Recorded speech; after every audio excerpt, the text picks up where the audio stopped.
Right, it's time now for the second installment in our 8-part special coverage of Korea's free economic zones. I have Peter Bint here in the studio. Welcome, Peter. Hello, Sunny. Right, so do tell us about the zone you're covering today. Well, today it's GFEZ, another free economic zone. This time it's one that covers Yeosu, Gwangyang and also Suncheon in Jeollanam-do, as well as Hadong County in Gyeongsang-namdo.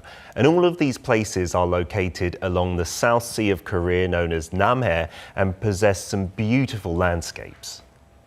Yeosu is famous for its night views, and Suncheon is loved for its natural wetlands. So these are places where you can enjoy tourism and leisure based on the natural environment of the mountains and the sea. Which is why the area is seeking to further boost its leisure and tourism industries, right, Peter? Yeah, that's correct. So currently a marine tourism complex is being built in Gyeongdo Island in Yeosu, and there are plans to build a tourism complex in the Hwayang district. However, we should pay close attention to the expansion of the advanced materials industry that will let GFEZ diversify from its existing steel and chemical industries. So essentially authorities there are looking to tap into new markets. Yes, that's right. They're looking at these innovative growth measures, and for each free economic zone, the Ministry of Trade, Industry and Energy in June announced plans, and you'll see that for GFEZ it plans to create a rechargeable battery materials industry cluster. Right, now Peter, for the sake of our viewers, tell us a bit about this rechargeable battery materials business. Well, simply put, any rechargeable battery is one that can be reused and recharged, lessening waste.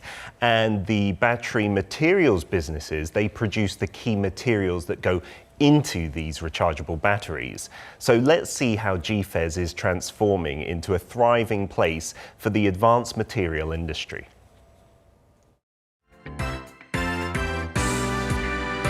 GFEZ has become the center of the global steel and chemical industry thanks to the POSCO Gwangyang steel mill, the world's largest steel production facility, the Yeosu petrochemical industrial complex, the largest of its kind in Korea, and Gwangyang port, which is the linchpin of its logistics network.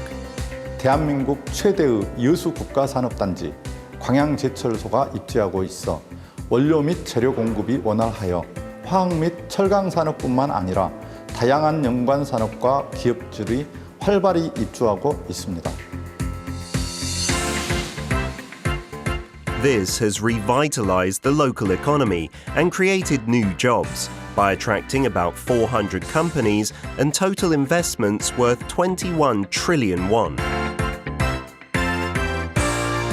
광양만권의 강점인 철강, 화학, 국제물리에 기반해서 지속적인 혁신을 통한 글로벌 신산업 거점으로 발전하는 게 저희 비전입니다.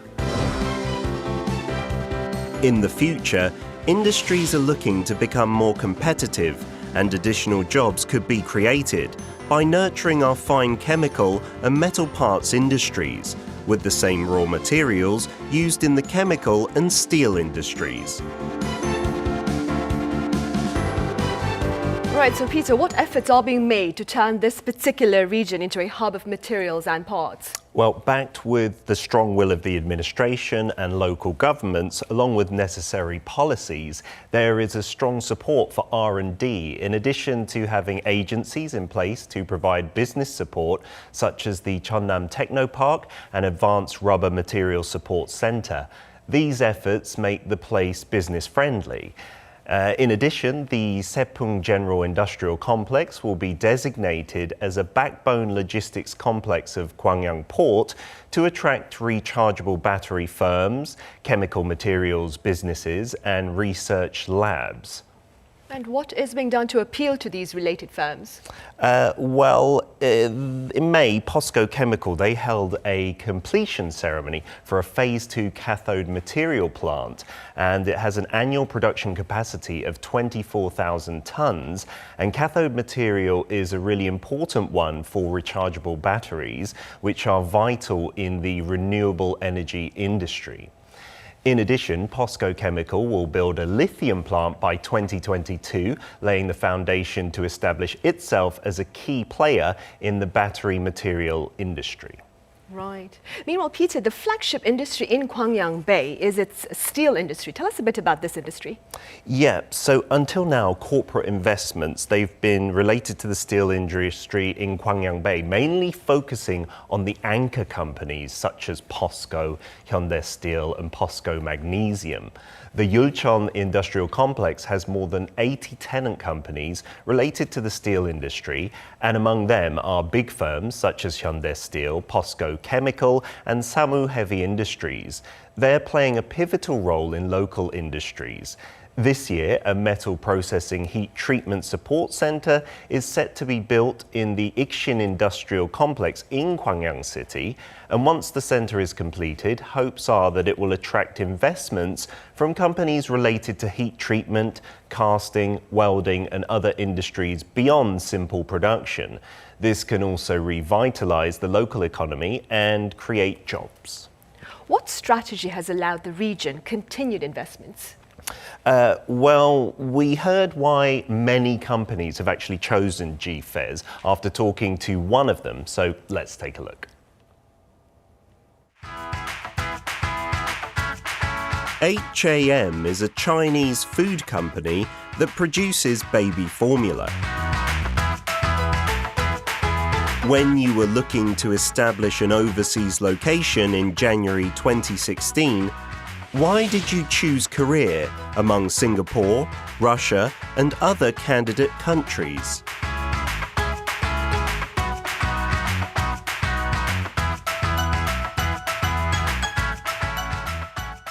光阳市有非常良好的光阳港，有非常良好的港口优势，而且在光阳港附近有非常优秀的自由贸易区。HAM, which exports 100% of its products, judged that Gwangyang Port was the optimal location to handle its export shipments, which played a pivotal role in its investment decision. 我们觉得在光阳进行投资最大的优势就是当地的政府和职能部门对企业的帮助非常大。In addition, HAM cited custom-tailored business support offered by GFES as a key driver that could help them grow their business, as close cooperation with relevant agencies is necessary to export goods. Tell us a bit about the Gwangyang port that the Chinese company has highlighted. Well, it's located on a main route between Asia, Europe and North America. So the GFES, which is based in Gwangyang Port, is equipped with a solid infrastructure that spans a port, airports, roads and railways. Gwangyang Port has grown into a global logistics port that handles more than 300 million tons of cargo every year, making it the largest in Korea in terms of import and export volume. 4 airports, including Muan International Airport and Yeosu Airport, are located an hour away from Gwangyang, and there are 5 expressways, 8 national roads, and a KTX station nearby, giving GFES a standout advantage as a distribution centre. It's strategically located, I suppose. What other factors should be considered by foreign firms seeking to invest? Well, the first ones, I guess, are production costs like land and rent. And then it's probably infrastructure that is the next most important factor. Is there a stable electrical grid and also gas pipes? Third, you would have to see if international routes and logistics costs for the import and export of raw materials and products is convenient and economical. And finally, incentive policies such as tax reduction or subsidies would probably be considered. I see. What then are the benefits to be gained by businesses seeking to set up shop there? Well, companies that do invest in GFES, they receive some tax benefits and exemptions or some reduced national and local taxes. GFES provides tax reductions, cash grants and subsidies. And if the amount of the foreign investment is more than 30% of the total for the project, investment incentives such as cash grants and subsidies of up to 5 billion won per company are given. In addition, Sepung Industrial Complex in Gwangyang City was designated as a special area for supporting businesses by the Korean Ministry of SMEs and Startups. Sepung Industrial Complex, tasked with supporting these SMEs, has a special support area designation system that gives incentives such as tax benefits or helping to even find demand for industrial complexes with few tenant firms to help them attract companies and revitalize the complexes themselves. Corporate tax and income taxes are reduced by 50% for 5 years, and products produced by tenant SMEs can be purchased by local governments and public institutions through either private contracts or limited competitive bidding. Right, Peter. Do share with us the zone's action plan to seek investments for this year, which I'm sure will be really tough amid the pandemic. Yeah, with the deteriorating conditions for investments, they have a set plan. What they're going to do is have a dedicated team that will be formed to attract foreign companies. So improving the processes to attract the investment, it includes things like putting in place an information analysis by industry and expanding internal and external business networks. In addition, regarding the industrial complex, they plan to foster the creation of industrial complexes centered on the demand itself. And as the Sepung Industrial Complex was planned as a backbone complex linked to Gwangyang Port, they will come up with practical plans to attract exporting companies, especially foreign ones, in addition to the construction of roads near the complex itself, water and sewage systems, and also electrical grid work will be carried out as well. I see. Peter, one final question before you go. What is the zone's vision going forward? Well, they often point to Rotterdam in the European area because in the Netherlands and all across Europe actually, smart ports are sprouting up. And notably the port of Rotterdam has reshaped itself into a smart port. It's aiming to become completely automated and also digitize logistics. So GFES supports the Rotterdam model, and as such, it is carrying out research and development in port logistics. The plan is to develop a port that can handle high-value vehicle transshipment and container logistics end to end. I see. All right, Peter, thank you very much for the detailed coverage. See you next Wednesday. See you next week.